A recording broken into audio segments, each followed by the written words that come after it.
E você que nos assiste sabe como funciona o BRICS? Então vamos acompanhar aqui no nosso telão, tá? O bloco foi criado em 2021 pelo economista-chefe do banco de investimentos Goldman Sachs, Jim O'Neill, e a partir das iniciais em inglês de Brasil, Rússia, Índia, China e também África do Sul, né? A gente vê que o grupo aí é formado por causa desse, por isso que tem esse nome, tá? De BRICS, por causa das iniciais.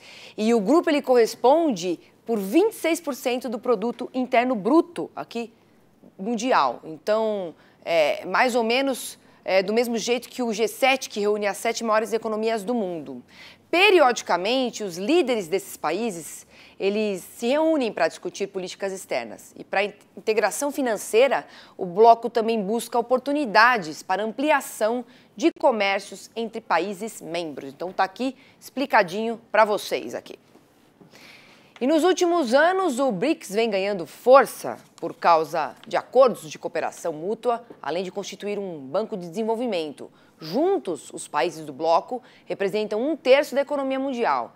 E quem conversa com a gente sobre esse assunto é o professor de Relações Internacionais do Centro Universitário de Brasília, o Marcelo Valle. Marcelo, muito obrigada aqui por receber o nosso convite do Mercado e Companhia e uma boa tarde. Uma boa tarde, Priscila, e boa tarde a todos que estão aqui nos acompanhando. Marcelo, atualmente, qual que é a real potência do BRICS nas discussões comerciais e econômicas do mundo, na sua visão? Olha, a importância do BRICS ela tem se destacado nos últimos anos, né, pela presença de players importantes, a China, a Rússia, Brasil, enfim, como foi dito, né, representam hoje cerca de 1/3 do PIB mundial.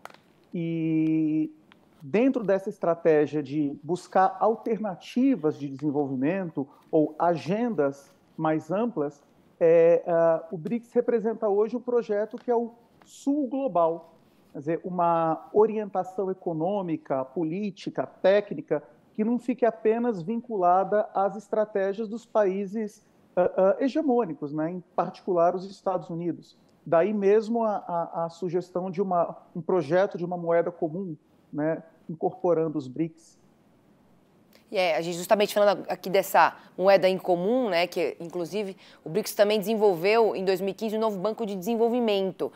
Você acha que com isso existe realmente uma chance disso acontecer? É comum para o comércio entre os países do bloco? Pode ser aí uma realidade? Você acredita que isso realmente pode acontecer? Acredito sim. Na verdade, é uma alternativa de desdolarização. O próprio presidente Lula, em alguns eventos, já manifestou esse interesse ao dizer, olha, se eu faço negócio com a China, por que eu tenho que fazer utilizando como uma moeda o dólar, que não é a moeda nem do Brasil nem da China? Né? Dessa forma, ampliam-se as possibilidades de comércio, né? Mais jogadores podem participar e, de certa maneira, também isso vai de encontro a justamente uma estratégia de empoderamento do Sul. A China vê com bons olhos a realização de fluxos comerciais não utilizando o dólar como referência, porque isso mina um pouco a influência geopolítica dos Estados Unidos. Isso é o que os teóricos de relações internacionais chamam de estratégias de soft power. A Rússia, por outro lado, ela também vê com bons olhos essa moeda comum porque ela está sofrendo sanções de boa parte dos países do Ocidente e, com isso, ela minimiza os impactos negativos disso na sua economia. Para o Brasil, para a África do Sul, para a Índia, também há vantagens de você fazer negócios utilizando ou as suas próprias moedas, uma cesta de moedas, ou uma moeda comum.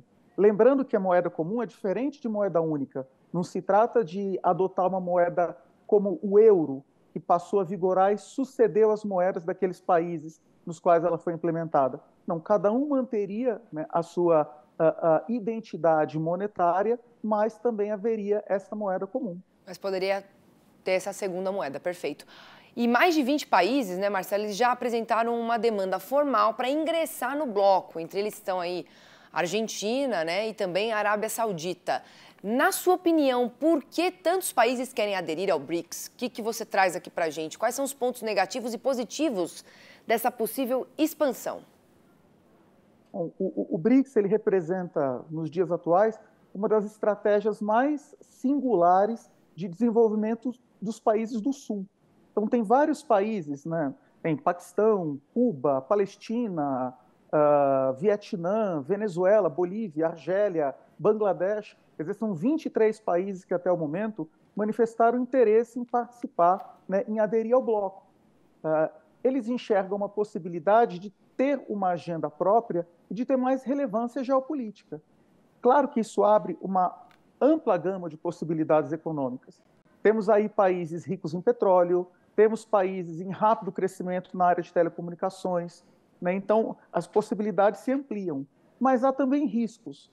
O risco principal, eu diria, que é de você diluir o poder, por exemplo, do Brasil no bloco.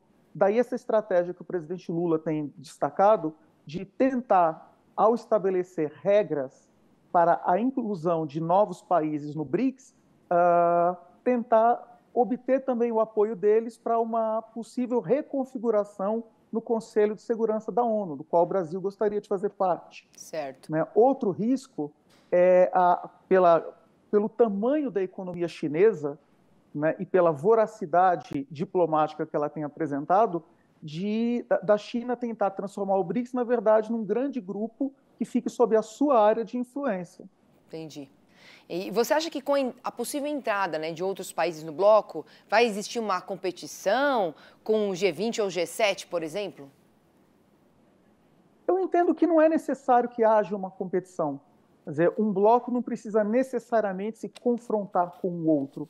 Mas sim, eu acho que é saudável a possibilidade de você trazer novos temas, novas agendas, novos aspectos que sejam relevantes, principalmente para economias emergentes e em desenvolvimento, que neste momento não são tão relevantes assim para países mais desenvolvidos. A fala do presidente Lula hoje sobre o que ele chamou de neocolonialismo verde, né, em que economias já desenvolvidas ameaçam colocar tipos de sanções, barreiras comerciais a países que não preservem as suas florestas, é um exemplo disso. Fala, olha, há florestas porque nós preservamos, e você sofrer algum tipo de sanção por conta disso, né, vai muito de encontro aos interesses dos países mais ricos, mas sem nenhum tipo de compensação, auxílio, apoio aos países emergentes, que ainda possuem uma área vegetal bastante preservada, né, isso parece assimétrico. Tá certo. Obrigada, viu, Marcelo, pela sua análise aqui sobre o BRICS, sobre a intenção de quem quer entrar, como é que fica em relação aos outros grupos. Te desejo uma excelente tarde e até uma próxima, viu? Muito obrigado, Priscila. Boa tarde a você e boa tarde a todos que estão acompanhando.